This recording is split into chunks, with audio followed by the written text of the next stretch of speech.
minutes. Come on. All right, we'll talk about that. But let's begin on this first full day of summer with this massive heat wave. 90 million Americans under heat alerts today from the Midwest up to the Northeast. Another day of record highs are on tap as well, folks, and they're going to extend throughout the weekend. In fact, Sunday is actually expected to be the hottest day for some areas.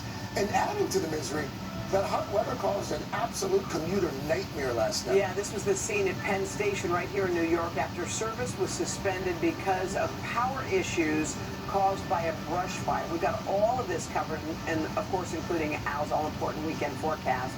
But we're going to start with NBC's Erin McLaughlin. She's at Jones Beach on New York's Long Island. Hey, Erin, good morning.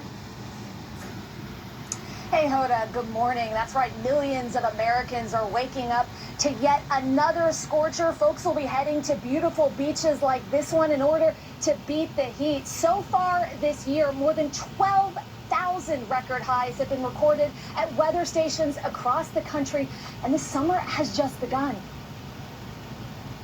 It's the first full day of summer with extreme weather from coast to coast. I don't even have words for it. It's that hot.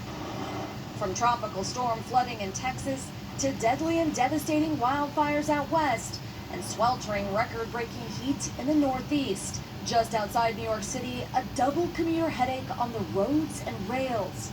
On Thursday, the heat fueling a brush fire, triggering a massive traffic jam on I-95. And power outages forcing the suspension of Amtrak and local train service, causing a ripple effect of delays and cancellations on the busy Northeast corridor. I am exhausted. It is hot. I can't do it anymore. And the city's streets doubling as splash parks with the help of fire hydrants turned sprinklers. Across the tri-state area, power grids being pushed to the brink by the increased demand for AC. Further north in states like Massachusetts, New Hampshire, and Vermont, where searing heat is unusual, many people don't have air conditioning at all. Everybody asks if you have AC. It's not. One Massachusetts district ended the school early so the kids and teachers could avoid sweltering classrooms. Very, very hot.